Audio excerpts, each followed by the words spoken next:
ඔබ හැමෝම ආදරයෙන් පිළිගන්නවා අපි මෙම වීඩියෝවෙන් බලන්නේ පේපර් ක්ලාස් එකේ දෙවැනි පේපර් එක ඩිස්කෂන් කරන්න. පළමු ප්‍රශ්න පත්‍රය සාර්ථකව නිම කළ ඔබ දෙවැනි ප්‍රශ්න පත්‍රයේද සාර්ථකව නිම කරයි කියලා බලාපොරොත්තු වෙනවා. එහෙනම් ඔයගොල්ලන්ගේ උත්තර පත්‍රය අරගෙන නිවැරදි පිළිතුරු වලට ලකුණු යොදාගෙන ඔයගොල්ලෝ ඒක ඉදිරියෙන් ලියන්න ඕනේ මේකට ලබාගත් ලකුණු ප්‍රමාණය කොච්චරද කියලා. හරි. අපි බලමු එහෙනම් අපේ ප්‍රශ්න පත්‍රයේ පළමු ප්‍රශ්නය. දර්ශීය සෛලය යනු. එතකොට මොකද්ද මේ දර්ශීය සෛලයක් කියන්නේ? දර්ශීය සෛලයක් කියන්නේ සෛලයක අඩංගු විය හැකි සියලුම ඉන්ද්‍රිකා අඩංගු කරලා අඳින සෛලයක්. ඒතර ප්‍රායෝගික සෛලයක සෑම ඉන්ද්‍රිකාවක්ම අඩංගු විය යුතු නැත. අපි අධ්‍යයනය කරන්න තමයි මෙම දර්ශීය සාක සෛලය හෝ සත්ව සෛලය අඳින්නේ. මේ තියෙන්නේ දර්ශීය සාක සෛලයක්, මේ තියෙන්නේ දර්ශීය සත්ව සෛලයක්. ඒතර ඒකේ සියලුම ඉන්ද්‍රිකා අඩංගු කරලා තියෙනවා. එහෙනම් අපේ උත්තරය 2 සියලුම ඉන්ද්‍රිකා අඩංගු නිර්මිත සෛලයයි. පහත සඳහන් මූලද්‍රව්‍ය වලින් උභයගුණී ඔක්සයිඩයක් සාදන්නේ. ඔක්සයිඩ මූලද්‍රව්‍ය සාධන ඔක්සයිඩ වර්ග 3ක් තියෙනවා. බාස්මික ඔක්සයිඩ, ආම්ලික ඔක්සයිඩ හා ඒ වර්ග දෙකම පෙන්නන උභයගුණී ඔක්සයිඩ. ඒතර කොහොමද අපි උභයගුණී ඔක්සයිඩයක් හොයාගන්නේ? ඒකට අපිට ඕන වෙනවා ආවර්තතා වගුව. ඒතර මේ ආවර්තතා වගුවේ ඔයගොල්ලන්ට පේනවා ඇති මෙන්න මේ තුන්වෙනි ආවර්තයේ. තුන්වෙනි ආවර්තයේ මේ සෝඩියම් තමයි ප්‍රබල බාස්මික ගුණ පෙන්වන ඔක්සයිඩය. ඒතර ආවර්තය ඔස්සේ යනකොට මේ විදිහට ඔක්සයිඩේ බාස්මික ගුණය අඩු වෙලා ආම්ලික ගුණය වැඩි වෙනවා. අපෙන් ඇහුවොත් විභාගෙට වැඩිම ආම්ලික ඔක්සයිඩය ඒක ක්ලෝරින්ගේ ඔක්සයිඩය. වැඩිම බාස්මික ඔක්සයිඩය සෝඩියම් ඔක්සයිඩය. එතකොට බාස්මික ගුණය අඩු වෙලා ආම්ලික ගුණය වැඩි වෙනකොට මෙන්න මේ ඇලුමිනියම් කියන මූලද්‍රව්‍ය ඔය ලක්ෂණ දෙකම පෙන්වනවා. ඒ නිසා මේ තුන්වෙනි ආවර්තයේ තමයි මේක අහන්නේ. තුන්වෙනි ආවර්තයේ ඇලුමිනියම්ගේ ඔක්සයිඩය ආම්ලික ගුණත් පෙන්වනවා, බාස්මික ගුණත් පෙන්වනවා. නිසා මේකේ උත්තරය 4 ඇලුමිනියම්. ඊළඟට මූලික ඒකක ඇසුරෙන් ගම්‍යතාවයේ ඒකක. අපි බලමු මූලික ඒකක ඇසුරෙන් ගම්‍යතාවයේ ඒකක අපි ගන්නෙ කොහොමද කියලා.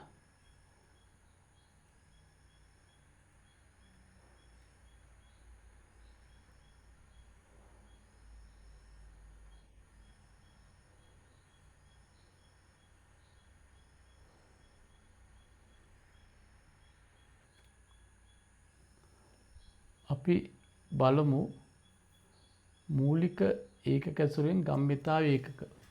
එතකොට අපිට අවශ්‍ය වෙනවා ගම්‍යතාවයේ සමීකරණය. ගම්‍යතාවය සමානයි මොකටද? ගම්‍යතාවය කියන්නේ ස්කන්ධය ගුණ කිරීම ප්‍රවේගය. එහෙනම් ස්කන්ධයමයින ඒකකය ඔයගොල්ලෝ දන්නවා කිලෝග්‍රෑම්. ප්‍රවේගයමයින් ms ඍණ 1. එහෙනම් ගම්‍යතාවය ඒකක වෙන්න ඕනේ කිලෝග්‍රෑම් ms ඍණ 1. උත්තරය වෙන්න ඕනේ 1 ගම්මිතාවේ ඒකක. සාකසෛලයක ප්‍රභා සංශ්ලේෂණ ක්‍රියාව ප්‍රතික්‍රියා සිදුවන ඉන්ද්‍රිකාව වන්නේ අපි හැමෝම දන්නවා සාකසෛලයක ප්‍රභා සංශ්ලේෂණය කරන ඉන්ද්‍රිකාව හරිත ලවය කියලා. එහෙනම් පිළිතුර හරිත ලවය.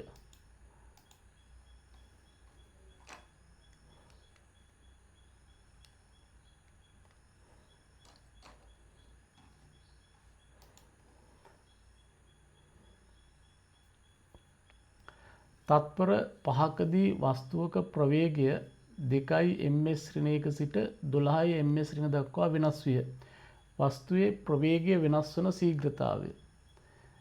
එහෙනම් මේ අහන්නේ මොකද්ද? ප්‍රවේගය වෙනස් වෙන ශීඝ්‍රතාවය කියන්නේ අපි දන්නවා ත්වරණය කියලා. ත්වරණය. එහෙනම් ත්වරණය හොයන්න කිව්වොත් අවසාන ප්‍රවේගයෙන් ආරම්භක ප්‍රවේගය අඩු කරලා කාලයෙන් බෙදන්න ඕනේ. එහෙනම් මේකේ අවසාන ප්‍රවේගය 12යි ආරම්භක ප්‍රවේගය 2යි. එහෙනම් 12න් 2ක් අඩු කරන්න ඕනේ. අපි බෙදන්න ඕනේ ගත වෙච්ච කාලය තප්පර 5න්. එහෙනම් 12න් 2ක් අඩු කළාම 10යි. අපි 5න් බෙදනවා. එහෙනම් 2යි ms ඍණ 2. එහෙනම් 2යි ms ඍණ 2 උත්තරය පළවෙනි උත්තරය. ජලයේ අද්‍රාව්‍ය කාබෝහයිඩ්‍රේටය මින් කුමක්ද? පුතේ කාබෝහයිඩ්‍රේට වලින් මොනොසැකරයිඩ් ජල ද්‍රාව්‍ය වෙනවා, ඩයිසැකරයිඩ් ජල ද්‍රාව්‍ය වෙනවා, පොලිසැකරයිඩ් ජල ද්‍රාව්‍ය වෙන්නේ නැත. එහෙනම් මෙතන පිළිතුර තියෙන්න ඕනේ පොලිසැකරයිඩ්. අපි බලමු ග්ලූකෝස් මොනොසැකරයිඩයක්, සුක්‍රෝස් ඩයිසැකරයිඩයක්, ගැලැක්ටෝස් මොනොසැකරයිඩයක්. එහෙනම් මෙතන තියෙන එකම පොලිසැකරයිඩය පිෂ්ඨය. එහෙනම් පිළිතුර 6. පිළිතුර 3. ඉලෙක්ට්‍රෝන, ප්‍රෝටෝන හා නියුට්‍රෝන සම්බන්ධ සත්‍ය ප්‍රකාශය. සමාන ආරෝපණයක් ඇත. නෑනේ. ඉලෙක්ට්‍රෝන ඍණ, ප්‍රෝටෝන ධන, නියුට්‍රෝන උදාසීනයි. එහෙනම් ඉලෙක්ට්‍රෝන ආරෝපණය ඍණ, ප්‍රෝටෝනයක ආරෝපණය ධන, නියුට්‍රෝනයක ආරෝපණය උදාසීනයි. පරමාණුවේ න්‍යෂ්ටිය තුල ඇසිරී ඇත. නෑනේ. පරමාණුවේ න්‍යෂ්ටිය තුල තියෙන්නේ ප්‍රෝටෝනයි නියුට්‍රෝනයි. ඉලෙක්ට්‍රෝන කොහෙද තියෙන්නේ? න්‍යෂ්ටිය වටේ තියෙන කවචවල. සමාන ස්කන්ධයක් ඇත. එකත් වෙන්න බෑනේ පුතේ. ප්‍රෝටෝන ස්කන්ධය අපි කියනවා 1යි කියලා. නියුට්‍රෝන ස්කන්ධයත් 1යි කියනවා. මෙයාගේ ස්කන්ධය 1840න් 1යි ඉලෙක්ට්‍රෝනේ. එහෙනම් ඉලෙක්ට්‍රෝනේ සැහැල්ලුයි. ප්‍රෝටෝන නියුට්‍රෝන සමාන ස්කන්ධ කොට කමන්නේ. එහෙනම් අපිට කියන්න පුළුවන් ස්කන්ධයක් තියෙනවා සමාන නැහැ. එහෙනම් උත්තරය 4. නැගෙනහිර දිශාවට මීටර් 6ක් ගමන් කළ වස්තුවක් උතුරට තව මීටර් 8ක් ගමන් කර නතර විය. වස්තුවේ සිදු වූ විස්ථාපනය වන්නේ. එහෙනම් අපි බලමු. ගියා නැගෙනහිරට මීටර් 6ක්. එහෙනම් මේ දුර මීටර් 6යි. උතුරට ගමන් කළා මීටර් 8ක්. විස්ථාපනය කියන්නේ ආරම්භක ලක්ෂය අපි තුමු A කියලා. අවසාන ලක්ෂය B කියලා.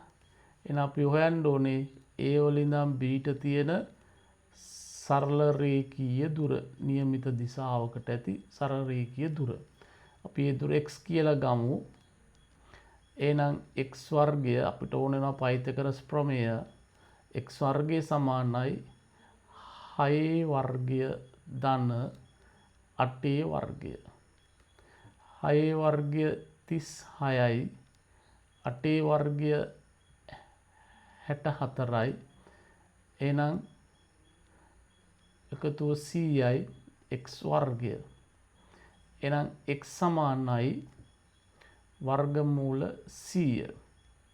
එහෙනම් පිළිතුර 10යි මීටර්. තොර තුන්වෙනි පිළිතුර වෙන්න ඕනේ.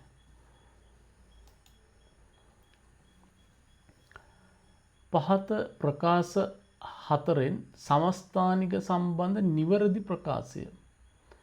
පුතේ පරමාණු වල තියෙනවා සමස්ථානික කියලා જાතියක්. ඒ කියන්නේ පරමාණුවට අනන්‍ය ලක්ෂණයක් තමයි ප්‍රෝටෝන ගාන. සෝඩියම්ගේ ප්‍රෝටෝන 11යි.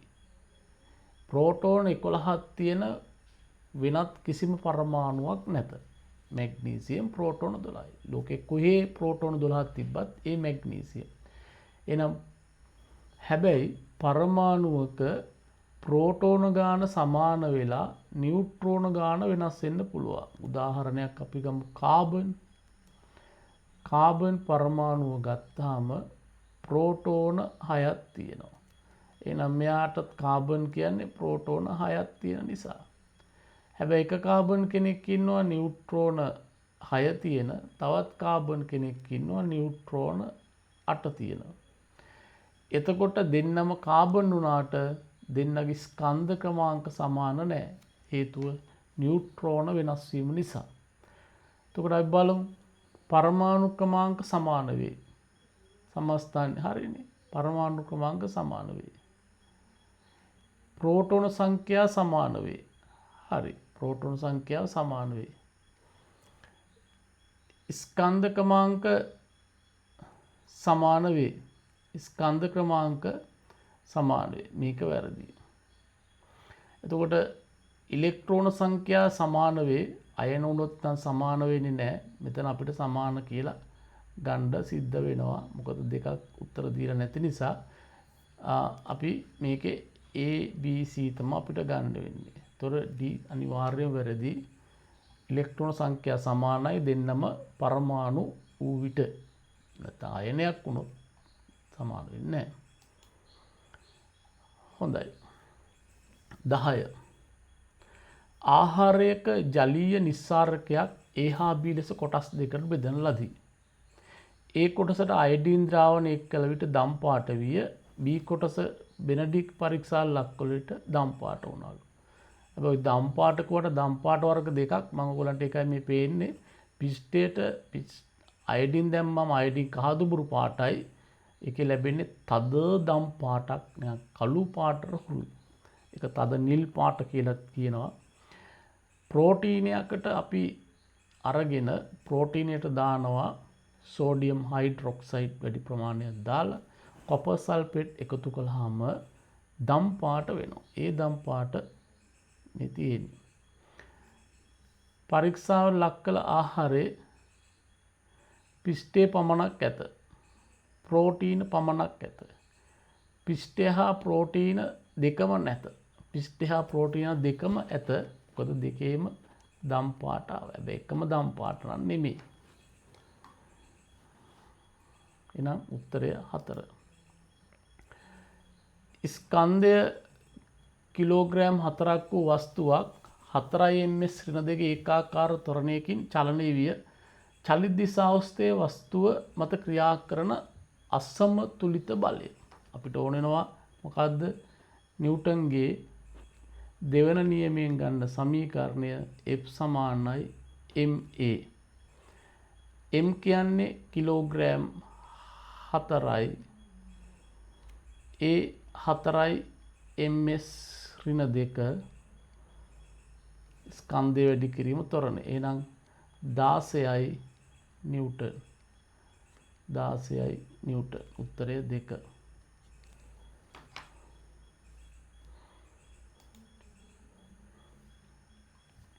මැග්නීසියම් ධන 2 සංකේතයෙන් දැක්වෙන අයනය අඩංගු ඉලෙක්ට්‍රෝන ප්‍රෝටෝන සංඛ්‍යාව සහ නියුට්‍රෝන සංඛ්‍යාව අනුපිළිවෙලින්. ඒතර මැග්නීසියම් වල මේ පහලින් ලියලා තියෙන්නේ මැග්නීසියම් වල මේ පහලින් ලියලා තියෙන්නේ මෙන්න මෙතන 12 කියන්නේ ප්‍රෝටෝන සංඛ්‍යාව. උඩ 24 තියෙන්නේ ප්‍රෝටෝනයි නියුට්‍රෝනයි සංඛ්‍යාව. ප්‍රෝටෝන සංඛ්‍යාව සමානයි ඉලෙක්ට්‍රෝන සංඛ්‍යාව. නමුත් මෙතන ධන 2 නිසා ඉලෙක්ට්‍රෝන දෙකක් අයින් කරලා කියලා අපිට කියනවා. එහෙනම් අපි දන්නවා දැන් මේකේ ප්‍රෝටෝන සංඛ්‍යාව 12යි. ප්‍රෝටෝනයි නියුට්‍රෝනයි සංඛ්‍යාව 24 බැවින් ප්‍රෝටෝන 12ක් තිබේ නම් 24 අඩු කිරීම 12 නියුට්‍රෝනක් තියෙන්න ඕනේ 12ක්. එහෙනම් නියුට්‍රෝන ගාන 12යි.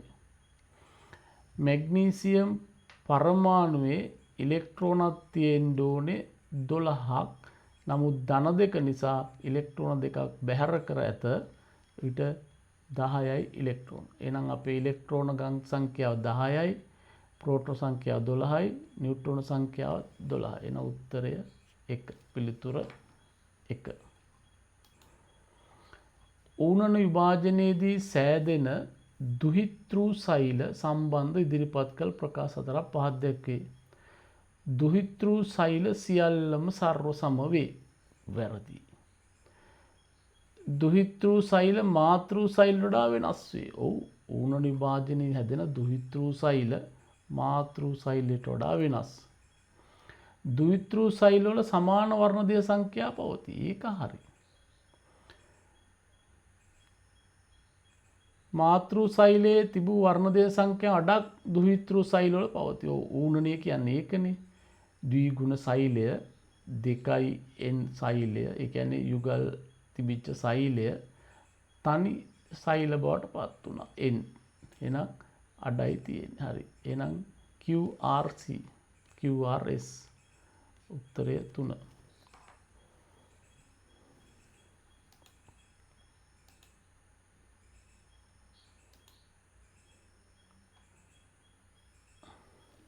ස්කන්ධය කිලෝග්‍රෑම් 100ක් වූ ලී කුට්ටියක් තිරස් බිමක් මත පවතී. තිරස් බිම මගින් ලී කුට්ටිය මත යොදන ප්‍රතික්‍රියා බලය. එනම් මෙතන ලී කුට්ටියේ බර කීයයිද? ස්කන්ධය බර හොයන්න කිව්වොත් අපිට ස්කන්ධය ගුණ කරන්න ඕනේ ගුරුත්වජ ත්වරණය. එහෙනම් ස්කන්ධය 100යි, ගුරුත්වජ ත්වරණය 10යි. එහෙනම් බර නිව්ටන් 1000ක් වෙනවා. එහෙනම් මෙයාගේ බර කීයයිද? නිව්ටන් 1000යි.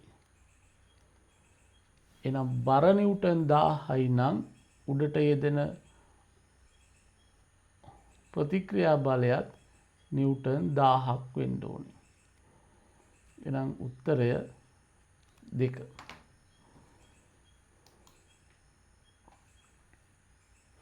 යම් ලක්ෂයකට සාපේක්ෂව සිදු විස්ථාපනයේ කාලය සමග වෙනස් වන ආකාරය පහත වර්ගයේ දැක්වේ. එනු 15 සිට 18 දක්වා.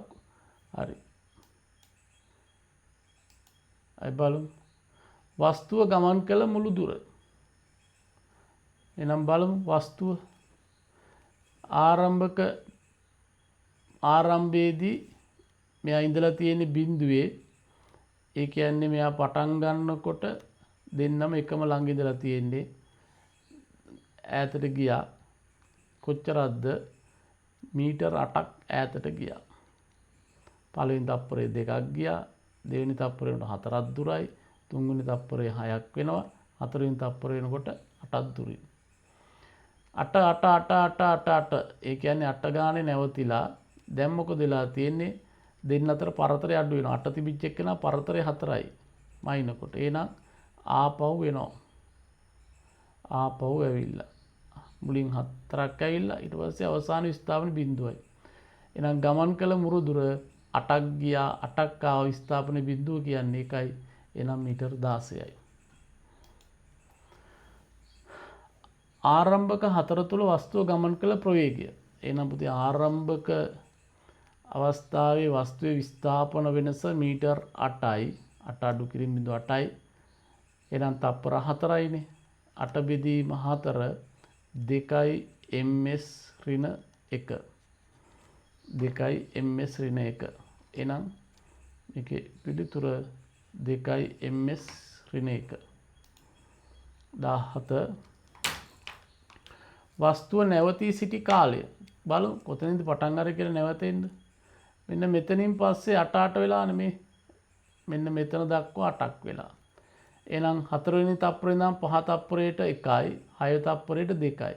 එහෙනම් නැත්නම් 6න් 4ක් අඩු කළාම 2යි. එහෙනම් නැවතී සිටි කාලය තප්පර 2යි. නැවතී සිටි කාලය තත්පර 2යි. පහත දී ඇති චලිත ප්‍රස්ථාට අනුව වස්තුව සිදු කර ඇති විස්ථාපනය කොපමණද? අපි දන්නවා මොකද්ද? ත්‍රපීසියමේ වර්ගඵලය හොයමු. වර්ගඵලය. එහෙනම් ආධාරක පාදය 8යි. මේ සමාන්තර පාදය 8යි. අනේ සමාන්තර පාදය 4යි. බෙදුවා 2ට ගුණ කළා ලම්බක උසින්. ඒතර 8යි 4යි 12යි. මෙයාට 1යි මෙයාට 5යි. 12 වැඩි කිරීම 5 60යි. එහෙනම් මීටර් 60යි. පළවෙනි උත්තරය. උදාසීන පරමාණුවක් අයනයක් බවට පත්වෙන්නට. පුතේ උදාසීන පරමාණුක ප්‍රෝටෝන ගානයි ඉලෙක්ට්‍රෝන ගානයි සමානයි. අයනයක් වෙනකොට එක්කෝ ඉලෙක්ට්‍රෝන පිට කරන්න ඕනේ, එක්කෝ ඉලෙක්ට්‍රෝන ලබා ගන්න ඕනේ. පිට කළොත් ධන අයනයක්, ලබා ගත්තොත් ඍණ අයනයක්. කොයි වෙලාවකත් ප්‍රෝටෝන ගමන් කිරීමක් වෙන්නේ නැත. න්‍යෂ්ටියේ තියෙන ප්‍රෝටෝන වෙනස් වෙන්නේ නැහැ. මෙන්න මේක වැරදි. ඉලෙක්ට්‍රෝන සංඛ්‍යාව වෙනස් වෙයි. හරි. නියුට්‍රෝන සංඛ්‍යාව වෙනස් වෙන්නේ නැහැ. එනම් පිළිතුර 2 19.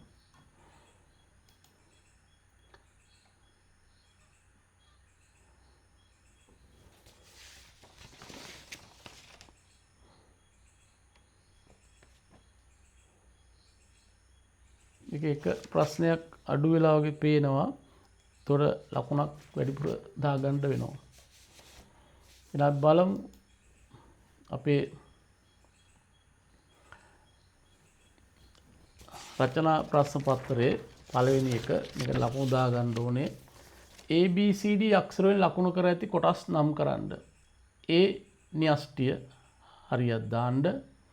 B මයිටොකොන්ඩ්‍රියා දැති වගේ තියෙන මයිටොකොන්ඩ්‍රියා. C රළු අන්තක්ප්ලාස්මීය ජාලිකාව. D සෛල පටලය. අයි කියන්නම් මං A න්‍යෂ්ටිය, B මයිටොකොන්ඩ්‍රියා, C රළු අන්තක්ප්ලාස්මීය ජාලිකාව. අන්තක්ප්ලාස්මීය ජාලිකාව කිව්වත් හරියට දාගන්න. D කියන්නේ සෛල පටලය, ප්ලාස් පටලය කිව්වත් ඒකට හරි. රූපයේ දක්වා ඇත්තේ කුමන වර්ගයේ සෛලයක්ද? පුතේ මේ සෛලය හොඳට බැලුවොත් එහෙම මේක සෛල බිත්තියක් නෑ, මධ්‍ය රික්තකයක් නෑ. එහෙනම් මේක සත්ව සෛලයක්. ඔකතර ඕගොල්ලෝ කුමන වර්ගයේ සෛලයක්ද කියන එකට ලකුණු 2ක් දාගන්න. සත්ව සෛලය කියන එක කොටස් නම් කරනවට ලකුණු 4ක් දාගන්න. 4ට 4ක්. ඒතර මේකට 2යි, දෙවෙනි එකට 4යි. මේකේ 5 කියලා තියෙන වැරදිලා 3. සාක සෛලයක් හා සත්ව සෛලයක් අතර දක් ලැබෙන සමානකම් 2ක් බලමු.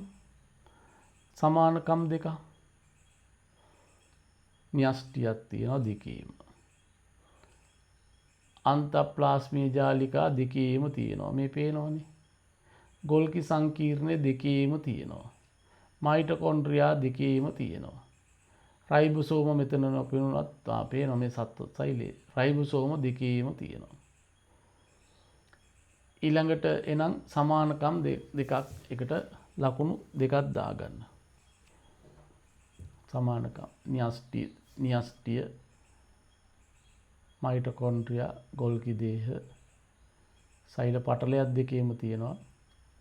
ඒවා සාක සෛලයක් හා සත්ව සෛලයක් අතර දක් ලැබෙන වෙනස්කම් 2ක්. ඔයගලන්ට පේනවා මේ වම් අත පැත්තේ තියෙන සාක සෛලයේ තියෙනවා රික්තකයක්. මේක මධ්‍ය රික්තකයක් කියලාත් අපි හඳුන්වනවා. සත්ව සෛලයේ නැත. ඒතර සාක සෛලයේ මධ්‍ය රික්තකයක් තියෙනවා. සත්ව සෛලයේ නැහැ. කුඩා රික්තක තියෙන්න පුළුවන්.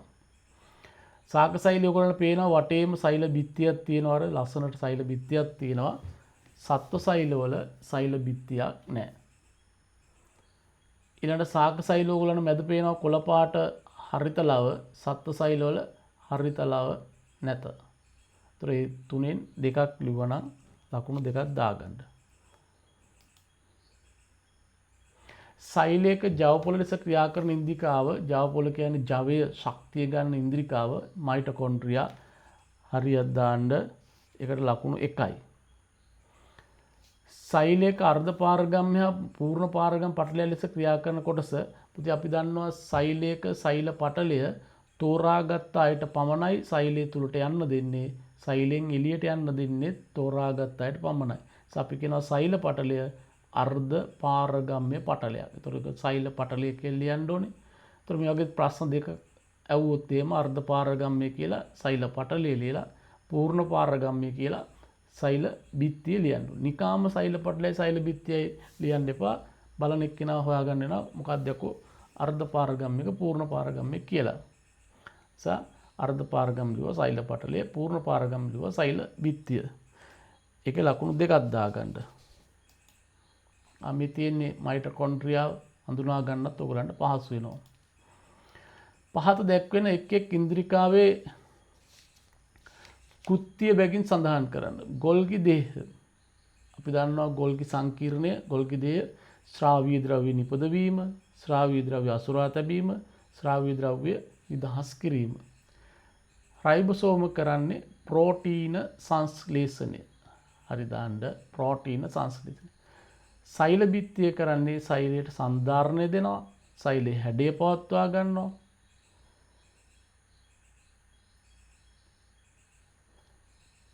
ආරක්ෂාවත් හරියට දාන්න. ඒතර ලකුණු 3යි ඒ උත්තර 3ට. අණු විභාජනයේ වැදගත්කම. අණු විභාජනය කියන්නේ වර්ණදීය සංඛ්‍යාව දුහිතෘ සෛලයේත් ඒ විදිහටම තියෙනවා. අණු විභාජනය වෙන්න ඕනේ එකක් තමයි අපේ වර්ධනය වෙන්න අණු විභාජනය වැදගත් වෙනවා. ඒ වගේම ගෙවි ගිය කොටස් අලුත් වැඩියා කරන අලුත් සෛල හදන්න අණු විභාජනයෙන් ඊළඟ තුවාලයක් වගේ සිද්ධ වුණොත් එහෙම එතන නැවත ප්‍රතිසංස්කරණය කරන්නත් අණු විභාජන වැදගත්. බැක්ටීරියා වගේ සෛලවල ඒ කියන්නේ සරල ජීවීන්ගේ ප්‍රජනනය ලෙසත් අණු විභාජනය වැදගත්. ලකුණු දෙකක් දාන්න. කොපුල් සෛල අන්වීක්ෂය පරීක්ෂා කිරීම සඳහා අනුගමනය කරන ප්‍රධාන පියවර ලියන්න. මුඛය සෝදා ගැනීම, ඉරටු හෝ යෝගට් හැන්දකින් ප්‍රවේශමෙන් කම්බුලේ ඇතුල් පැත්ත සූරා ගැනීම, එම සූරාගත් ඉරටුව කදාවක් මත අතුරා ජල බිඳුවක් එකතු කර වැසුම් පෙත්තකින් බැසීම, එය අවට ඇති ජලය ඉවත් කිරීම. ලකුණු දෙකක් තුනක් දාන්න. එකට 3ක්. මෙන්න මේ පියවර තුනක් දාන්න. කොපුල් සෛල අන්වීක්ෂයෙන් පෙන්වන ආකාර උපකරණකින් දක්වන්න. මේ තියෙන සැබෑවටම ස්ලයිඩ් එකකින් පේන විදිය. ඒතර ඉතින් අපි ඕම බෝල ටිකක් ඇඳලා මෙන්න මෙහෙම රූපයක් ඇඳලා තියෙනවා නම් එහෙම ඒකට හරියට දාන්න මේ න්‍යාස්ටියත් ඔය පේනවා ලස්සනට. ඔන්න වගේ. ඒකට ලකුණු දෙකක් දාන්න.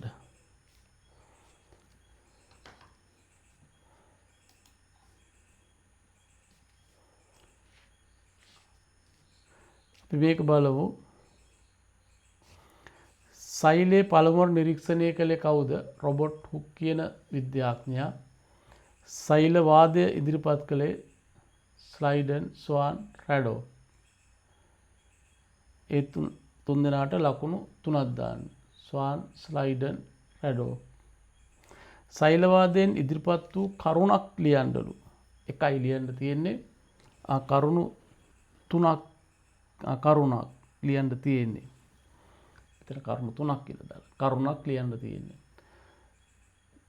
ජීවයේ ව්‍යුහමය මෙන්ම කෘත්‍යමය ඒකකයේ සෛලයේ වේ. තියෙනවා හරියට දාන්න. ඒක සෛලික ජීවීන් හා බහුසෛලික ජීවීන් පවතී. තියෙනවා නම් හරියට දාන්න. නව සෛල සෑදෙන්නේ පැරණි සෛල වලින්. තියෙනවා නම් හරියට දාගන්න. ඒ එකක් තමයි මේකේ ලියන්න තියෙන්නේ. ලකුණු 3ක් දාන්න එකක් ලිව්වා. ඒතර අපි ඒකට ලකුණු වැටෙන්න ඕනේ 30. අපි දෙවෙනි එක බලමු. රූපේ පෙන්වා ඇත්තේ තිරස් බිමක් මත වූ මේසයක් තල්ලු කරන අවස්ථාවකි. මේසේ මතට සුළු බලයක් යොදා තල්ලු කිරීම උත්සාහ කළත් ඒ චලනය නොවිය. ඒට හේතුව මොකද්ද? අපි වස්තුවක් චලනය කරන්න බලයක් යෙදුවොත් එහෙම අපි යොදනවා බලයක්.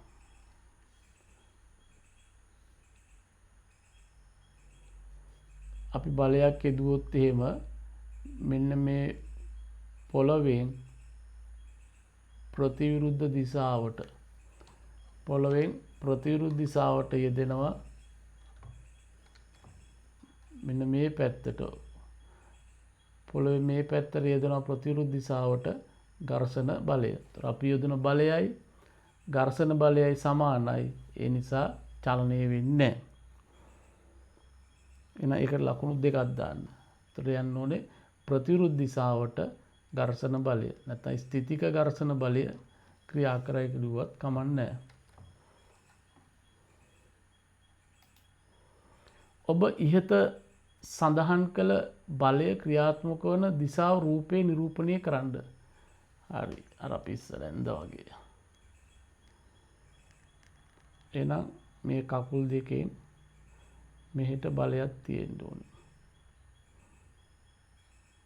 ඔය විදිහට ඝර්ෂණ බලය. දැන් ක්‍රමයෙන් ඒකට ඝර්ෂණ බලය ලකුණු කරනවට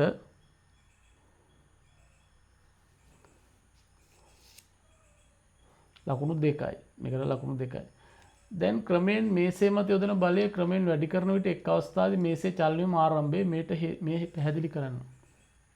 ඔබ තල්ලු කරන යනකොට එක් අවස්ථාවකදී මේසේ චලනය ආරම්භ කරනවා. ඒ කියන්නේ අපි යොදන බලයත් එක්ක ස්ථිතික ඝර්ෂණ බලය ක්‍රමයෙන් වැඩි වෙලා එයාට වැඩි කරන්න පුළුවන් උපරිම අගයකට එනවා.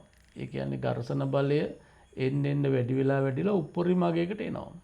ඊට පස්සේ අපේ බලයයි ඝර්ෂණ බලයයි සමාන වෙනවා. අපේ බලය ස්වල්පයක් වැඩි වෙනවා. එතකොට මෙයා චලනය ආරම්භ කරනවා. එතකොට ලියන්න ඕනේ මේට හේතුව අපි යොදන බලය සමග ඝර්ෂණ බලය වැඩි වෙලා එහි උපරිම අගයකට පැමිණ නැත. මෙය සීමාකාරී ඝර්ෂණ බලය වේ. එතනින් එහාට චලනය වීම සිදු වේ. අන්න ඒ වගේ පැහැදිලි කිරීමක් තියෙනවා. ලකුණු දෙකක් දාගන්න. 4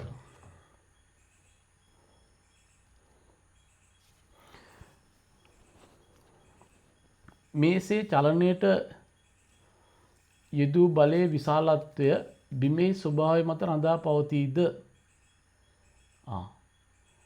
මේසේ චලනයට යෙදූ බලයේ විශාලත්වය බිමේ ස්වභාවය මත එයි ඝර්ෂණ බලයේ කෙරෙහි රඳා පවතිනවා පෘෂ්ඨයේ ස්වභාවය. ඒතර බිම රළු නම් ඝර්ෂණ බලය වැඩි. බිම සිනිඳු නම් ඝර්ෂණ බලය අඩුයි. එහෙනම් රඳා පවතීද? රඳා පවතී. මේ කෙටියෙන් පැහැදිලි කරන්න තුල ලියන්න ඕනේ ඝර්ෂණ බලයේ කෙරේ පෘෂ්ඨයේ ස්වභාවය බලපානු ලැබේ. පෘෂ්ඨය රළු නම් ඝර්ෂණ බලය වැඩි, පෘෂ්ඨය සිනිඳු නම් ඝර්ෂණ බලය අඩුයි. ඒකට ලකුණු දෙකක් දාගන්න. මේසේ ස්කන්ධය කිලෝග්‍රෑම් 10යි නම් ආරම්භයේදී මේසේ ගමන් කළ ත්වරණය 0.2යි ms ඍණ 2 නම් මිනිසා යොදන ලද අසමතුලිත බලය කොපමණද? එහෙනම් අපේ සමීකරණය අපි දාමු සමීකරණය F සමානයි ma. අසමතුලිත බලය ඇහුවාම ස්කන්ධයයි ත්වරණයයි දීලා F සමාන ma තමයි. කිලෝග්‍රෑම් 10යි ඒ 0.2යි ms ඍණ 2. එහෙනම් 10 වැඩි කිරීම 0.2 දශම නැහැ කියලා හිතාගෙන ගුණ කරමු 20යි. හැබැයි දශම තියෙනවා ස්ථානයක් පිටිපස්සෙන් ගැනලා අපි මෙතනින් තියෙනවා. ඒතර එතන දශම තිත තිබ්බහම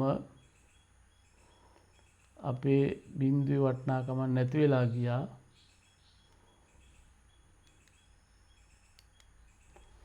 ඊට පස්සේ අපි කරන්න ඕනේ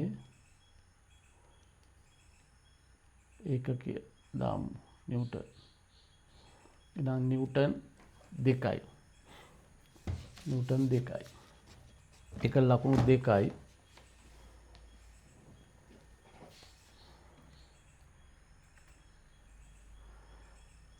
දැන් අපි දෙවෙනි ප්‍රශ්න පත්‍රය සාකච්ඡා කළා. ඒකට අපිට විනාඩි 35ක් විතර ගත වෙන්නේ නැති. දැන් පළවෙනි ප්‍රශ්න පත්‍රයට අපිට ලකුණු ලැබෙන්නේ ඒකට අපි ප්‍රශ්න 20ක් තියෙනවා. ඒතර ඕගොල්ලෝ ඒකට 3 ගානේ දාන්න. 3 ගානේ 60න් දාන්න. ඒතර ඒකට 60න් කීයද කියලා. ඊළඟ රචනා ප්‍රශ්න පත්‍රයට ලකුණු තියෙනවා 40ක්. පළවෙනි එකට 30යි, දෙවෙනි එකට 10යි. එතකොට ඒ 40න් බලන්න. ඒ 40න් ලකුණු එකතු කරන්ඩ අර 60න් ගානට. ඒතර ඕගොල්ලන්ට පේනවා මෙන්න මෙතන මේ ප්‍රශ්න පත්‍රය ආරම්භ කළ වෙලාව, නිම කළ වෙලාව මෙතන ලියන්න ඕනේ. මෙතන දාන්න ඕනේ මුළු ලකුණු. මුළු ලකුණු දාලා දෙමව්පියන්ගෙන් අස්සනක් ලබාගෙන මේ ප්‍රශ්න පත්‍ර දෙකම ෆයිල් එකක දාලා ඊළඟ සතියේ, ඒ කියන්නේ වැලිපිල්ලෑ ළමයි නම් ඉරිදා, පනාගොඩ ළමයි නම් අඟහරුවාදා එනකොට මේ දෙක අරගෙන එන්න ඕනේ. මම බලලා මම චෙක් කරලා හරියට දාගන්නවා කවුද මේ පිළිවෙලට වැඩක් කරලා තියෙන්නේ කියලා. එහෙනම් ඔබ මේ මහන්සියෙන් බැලුවට බොහොම ස්තුතියි. අපි ඊළඟ තුන්වෙනි ප්‍රශ්න පත්‍රය අපි සාකච්ඡා කරමු ලබන සතියේ. එහෙනම් ඔබට ජය වේවා.